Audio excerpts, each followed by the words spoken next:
ठीक है। नमस्ते, नमस्ते, नमस्ते। सब कैसे हैं आप? हमेशा की तरह आप लोगों के साथ यहाँ होना अच्छा लगता है। जब भी मौका मिले मैं आपको अपडेट देना पसंद करता हूँ। आज 10 अक्टूबर है और गुरुवार का दिन है। आशा है कि सभी का दिन अच्छा बीत रहा है। एक छोटा सा शुक्रिया क्रिस जॉनसन, आपके अच्छे शब्दों के लिए और उन सभी को जिन्होंने मेरी माँ के बारे में संपर्क किया। वह जितनी अच्छी हो सकती है उतनी ठीक है। वह 85 की है और शायद परिणाम को स्वीकार नहीं कर पाई हैं, लेकिन वह काफी शांत हैं। यही सबसे अच्छा वर्णन होगा। डॉक्टर ने बताया कि वह अपनी बोली, दृष्टि और सुनने की क्षमता नहीं खोएंगी, लेकिन वह आम तौर पर अधिक थकान महसूस करेंगी। लेकिन उनके दिमाग में इतने बड़े ट्यूमर के साथ किसी भी समय स्ट्रोक की संभावना बहुत अधिक है। आपकी चिंता, शुभकामनाओं और प्रार्थनाओं के लिए तहे दिल से धन्यवाद। ये मेरे, जेन और परिवार के लिए बहुत मायने रखता है, इसलिए आप सभी को धन्यवाद। तो आज जैसा वादा किया था, मैं सप्ताह की समीक्षा करूंगा। काफी समय हो गया है ना जब हमने एट ऑन पैसिव पर क्या हो रहा है इसकी सप्ताह की समीक्षा की थी। सप्ताह की मुझे वाकई इसका यह हिस्सा करना पसंद है। कर्नल डैनियल ली, मेरे दोस्त, आपका बहुत बहुत धन्यवाद। मुझे सप्ताह की समीक्षा करना क्यों पसंद है? क्योंकि यह सच में हमें 7 दिनों में क्या हुआ उस पर ध्यान केंद्रित करने में मदद करता है। और हर बार बिना अपवाद जब मैं सप्ताह की समीक्षा करता हूं, मुझे आश्चर्य होता है कि 7 दिनों में कितना कुछ होता है और हम भूल जाते हैं।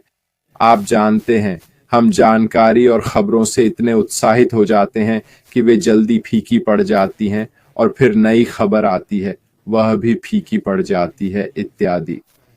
इसलिए मुझे आप लोगों के लिए सप्ताह की समीक्षा लाना पसंद है, ताकि पहले तो ये आपकी याददाश्त को ताज़ा करे कि 7 दिनों में क्या हुआ, लेकिन इससे भी ज्यादा महत्वपूर्ण, ये एक ऐसी जगह या वीडियो है जिसे आप लोगों को भेज सकते हैं या देखने के लिए कह सकते हैं, ताकि वे उस सप्ताह की जानकारी से अपडेट हो सकें।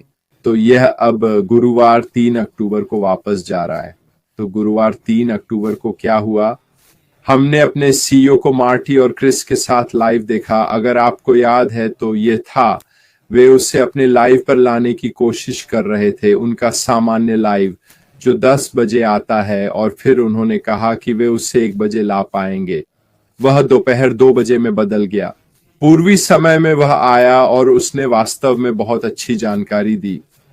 याद है, उन्होंने कहा 4 अक्टूबर के बाद किसी भी दिन, जो शुक्रवार है, हम ओईएस को लाइव देखेंगे। उन्होंने कोई समय या तारीख नहीं दी, बस कहा ओईएस के बाद किसी भी समय। याद है उस लाइव में क्या कहा? वह बता रहे थे कि लाइव होने पर क्या उम्मीद करें। उन्होंने कहा, पहली चीज जो आप कर पाएंगे वह है अपने इकोसिस्टम में लॉग इन करना। और उन्होंने थोड़ा मजाक भी किया। अगर आप कह रहे हैं बहुत बहुत धन्यवाद इसे हमारे पास वापस लाने के लिए। उन्होंने कहा, अगली चीजें जो आप कर पाएंगे वो है अपना वॉलेट देखना और अपनी टीम संगठन को देखना जो वहां मौजूद है। उन्होंने ये नहीं बताया कि ये सब एक साथ होंगे या अलग अलग, बस इतना ही कहा।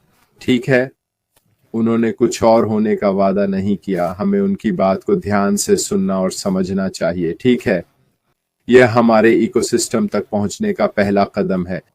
बस ये 3 चीजें, लॉग इन करना, वॉलेट देखना, प्रोफाइल और टीम देखना। ये वास्तव में कब हुआ? रविवार 6 अक्टूबर को। यूके में हमारे लिए 6 को काफी देर थी, पर सोशल मीडिया पर बड़ी चर्चा थी, है ना? लोग कह रहे थे, हां मुझे एक्सेस मिल गया। शायद अमेरिका में आपको सबसे पहले मिला होगा, फिर ये धीरे धीरे दुनिया भर में फैल गया, है ना? यूके में हमें रविवार रात को कुछ घंटे बाद मिला, और जैसा कि निश्चित था, अनुमान लगाएं हम क्या कर सकते थे? हम फिर से अपने इकोसिस्टम में लॉग इन कर सकते थे। इसे एक्सेस करने का तरीका जो नहीं जानते, बस onpassive.com पर जाएं और लॉगिन पेज वहां दिखेगा। क्या इसका मतलब है कि onpassive.com को जो वेबसाइटें हमने पहले देखी एक नया घर मिलेगा? हमें नहीं पता, क्योंकि हमें वह जानकारी नहीं दी गई है। तो चलिए अटकलें नहीं लगाते, हमें खुद से आगे नहीं सोचना चाहिए। इस समय जो कुछ भी हो रहा है, चाहे वो इकोसिस्टम हो या अगले चरण की तैयारी, सब कुछ सोच समझकर किया जा रहा है। सब कुछ नियंत्रित माहौल में किया जा रहा है ताकि हर किसी को सीईओ के निर्देशों को पूरा करने का उचित समय मिले। मार्टी के लाइव पर और बाद में भी कई बार कहा गया है कि OnPassive का सपोर्ट नेटवर्क अभी बंद है, क्योंकि हम या कंपनी चाहती है कि जो लोग एक्सेस कर सकते हैं वही करें, और जो टीम अभी काम कर रही है वो साइट की स्थिरता सुनिश्चित करने पर ध्यान दे, न कि अन्य चीजों पर काम करके जो उन्हें भटका सकती हैं और जिनकी जरूरत नहीं है। इसके अलावा इकोसिस्टम में नए रजिस्ट्रेशन भी बंद कर दिए गए हैं। तो ये सिर्फ मौजूदा फाउंडर्स, एफिलिएट्स और इकोसिस्टम के यूजर्स के लिए है। तो जो कोई भी मौजूदा खाता रखता है वह लॉग इन कर पाएगा। और अगर आप OES पर लॉग इन करते हैं तो आपने देखा होगा कि अपडेट सेक्शन में एक नया संदेश था।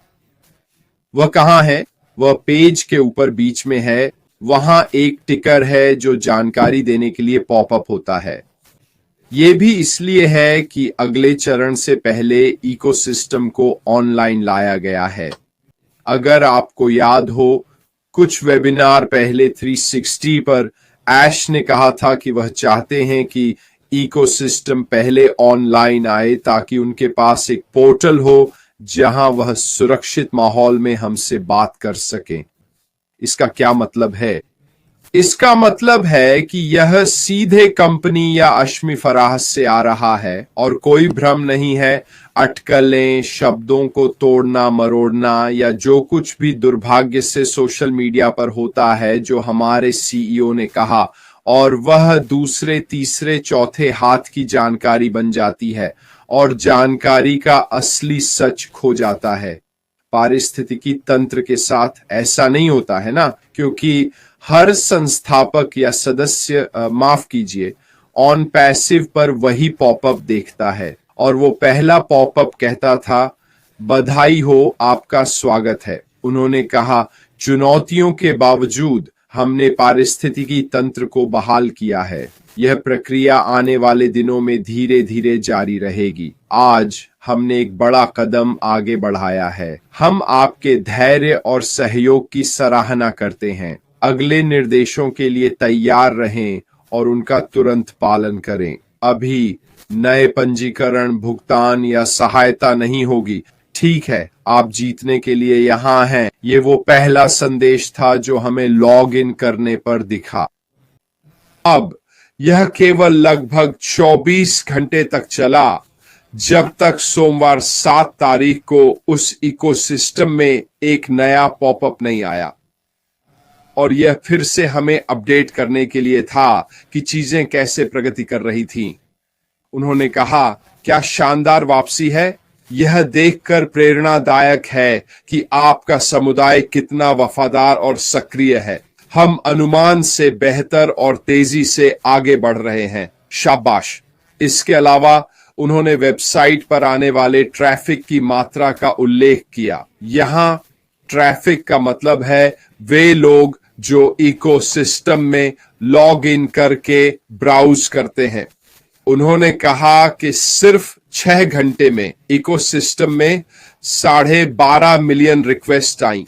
इसका मतलब है कि किसी ने वास्तव में इकोसिस्टम में लॉग इन किया, और जब वे इकोसिस्टम के विभिन्न हिस्सों पर क्लिक करते हैं तो हर बार एक रिक्वेस्ट दर्ज होती है। उन्होंने कहा कि 6 घंटे में प्रति सेकंड लगभग 20 से 25 रिक्वेस्ट आई। उन्होंने कहा कि लाखों और आएंगे। हम ऐसे ही काम करते हैं। कुछ बड़ी खबरों के लिए बने रहिए। यह दूसरा पॉपअप था जो हमारे सीईओ अशमु फराह से आया था। अब ये आंकड़े काफी बड़े हैं, है ना? किसी भी वेबसाइट के लिए शुरुआती घंटों में इतने इंप्रेशन मिलना बड़ी बात है। इससे पता चलता है कि आप लोग कितने सक्रिय हैं और अपने इकोसिस्टम में लॉग इन करने के लिए कितने उत्सुक हैं। जो लोग किसी कारण से अपने इकोसिस्टम तक नहीं पहुंच पा रहे हैं, उन्हें बस थोड़ा इंतजार करना होगा। मुझे पता है कि यह आपके लिए निराशाजनक होगा। मुझे पता है आप अपने इकोसिस्टम में जाने के लिए बेताब हैं, लेकिन अभी के लिए कोई सपोर्ट आपकी समस्या हल नहीं कर सकता। टीम उन लोगों को पर्याप्त समय देना चाहती है जो इसे एक्सेस कर सकते हैं। यह कब तक चलेगा हमें नहीं पता, पर वे चाहते हैं कि अगले चरण में जाने से पहले ज्यादा से ज्यादा लोग इकोसिस्टम तक पहुंच पाएं। कुछ लोग पूछ रहे हैं, अगर हम दूसरे चरण में नहीं हैं तो इकोसिस्टम का क्या फायदा? इसे इस तरह से देखो, ठीक है? पारिस्थितिकी तंत्र एक सुरक्षित माहौल है। मैंने मंगलवार को डिजिटल ब्लूप्रिंट पर यह कहा था, लगता है मुझे अपना सुरक्षा कवच वापस मिल गया है। मुझे पारिस्थितिकी तंत्र में जाना अच्छा लगता है। क्यों? क्योंकि मुझे पता है कि यही कंपनी मौजूद है। मुझे पता है ये सीधे कॉरपोरेट से आ रहा है। मुझे पता है यहाँ की जानकारी कंपनी से सही है। मुझे इसमें अपने विचार नहीं डालने हैं। ये सबके लिए साफ साफ लिखा हुआ है। इसीलिए हमने पहले इसे वापस लाया है ताकि हम सही जानकारी और निर्देश दे सकें और फिर अगले चरण में जा सकें। इसे एक होल्डिंग रूम की तरह समझो सबके लिए। क्या इसका मतलब है कि हम इसे खो देंगे? मुझे इसका जवाब नहीं पता। क्या हमें नया पारिस्थितिकी तंत्र मिलेगा? मुझे नहीं पता। लेकिन एक बात जो मैं जानता हूं वो ये है कि अगला चरण हम सबके लिए मौजूदा स्थिति से कहीं बड़ा, बेहतर और प्रेरणादायक होगा। तो हमें ऑन पैसिव के इस अगले चरण को लेकर उत्साहित होना चाहिए। पर अभी के लिए हमें वही करना है जो कहा गया है, अपने इकोसिस्टम में लॉग इन करके अच्छे से देखना। ये सोमवार को हुआ और फिर मंगलवार, बुधवार 2 दिन तक अपडेट्स के मामले में कुछ खास नहीं हुआ। बुधवार को मैंने देखा कि मोबाइल ऐप थोड़ी देर के लिए ऑनलाइन आया और फिर बंद हो गया। साफ है कि वे उस हिस्से पर काम कर रहे हैं, लेकिन बहुत कम समय के लिए, और अब ज्यादा जगहें एक्सेस की जा सकती है। और आज गुरुवार 10 तारीख को इकोसिस्टम का लॉग आउट बटन अब मोबाइल और लैपटॉप दोनों पर ठीक से काम कर रहा है। लॉग आउट करने के लिए आप कैसे पहुंचें? ऊपर दाएं कोने में प्रोफाइल के पास एक ड्रॉप डाउन तीर है, उस पर क्लिक करें और नीचे स्क्रॉल करें। आपको लॉग आउट दिखाई देगा, उस पर क्लिक करें और आप लॉग आउट हो जाएंगे। यह एक अच्छी आदत है दोस्तों। मैं फिर से दोहराऊंगा, यह एक अच्छी आदत है। हर सत्र के बाद लॉग आउट करें, क्योंकि यह टाइमर पर है, पर आपके कंप्यूटर पर सक्रिय रहता है, जिससे कोई आपके खाते तक पहुंच सकता है। अपने खाते की सुरक्षा के लिए हर बार लॉग आउट करने की आदत डालें। कई खातों के लिए तो आपको यह करना ही होगा। एक से लॉग आउट करके ही दूसरे में लॉग इन कर सकते हैं। कृपया दोस्तों, सत्र समाप्त होने पर लॉग आउट करने की आदत डालें। अगर आप कंप्यूटर के सामने हैं पर उपयोग नहीं कर रहे तो ठीक है, आप इसे चालू छोड़ सकते हैं, यह कोई समस्या नहीं है। लेकिन अगर आप कंप्यूटर छोड़ें तो याद रखें लॉग आउट करना है, ठीक है? तो कृपया जब तक हो सके ऐसा करते रहें। और आज और क्या हुआ है? 2 बातें। पहली, टीम को एक धन्यवाद वीडियो भेजा गया है। मार्टी डियार्मो ने यह सब एक साथ संकलित किया। हम में से कुछ ने वीडियो में योगदान दिया। नई तकनीकी टीम को उनके सभी प्रयासों के लिए धन्यवाद देने और काम जो उन्होंने पारिस्थितिकी तंत्र को वापस लाने के लिए किया, वो भी बहुत कम समय में। हम में से कईयों ने ऐसा किया और यह ऐश के जरिए तकनीकी टीमों को भेजा गया है। और मुझे लगता है कि हम सभी को अपने तरीके से नए तकनीकी लोगों को धन्यवाद देना चाहिए जो कुछ न होने की स्थिति से ओईएस को वापस लाने में सक्षम हुए, अगर ऐसा कहा जा सके। और आखिरी चीज जो मैंने देखी है कि आज पारिस्थितिकी तंत्र में काम कर रही है वो है कैलेंडर। मार्टी ने कहा था कि यह पहले उसके लिए काम नहीं कर रहा था, मेरे साथ भी ठीक वैसा ही था, और आज कैलेंडर पर क्लिक करते ही यह खुल जाता है। यह जल्द ही ऐसी चीजों से भर जाएगा जो आपसे संबंधित नहीं है। यह सही शब्द नहीं है पर निश्चित रूप से आपके लिए वहां है। खैर दोस्तों, आज के लिए और इस सप्ताह की समीक्षा के लिए बस इतना ही। मैं अगले हफ्ते कुछ और अपडेट्स के साथ वापस आऊंगा।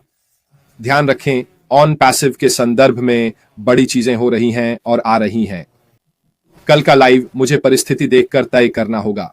मैं दोस्त के साथ नाव पर हूं तो इंटरनेट की उपलब्धता पर निर्भर करेगा। अगर न मिलूं तो अच्छा वीकेंड मनाएं। सोमवार को जेन के साथ फिर मिलेंगे, वो हमें इबीजा की अपनी मस्ती के बारे में बताएगी। मजेदार होगा। मेरी तरफ से बस इतना ही। फिलहाल अलविदा।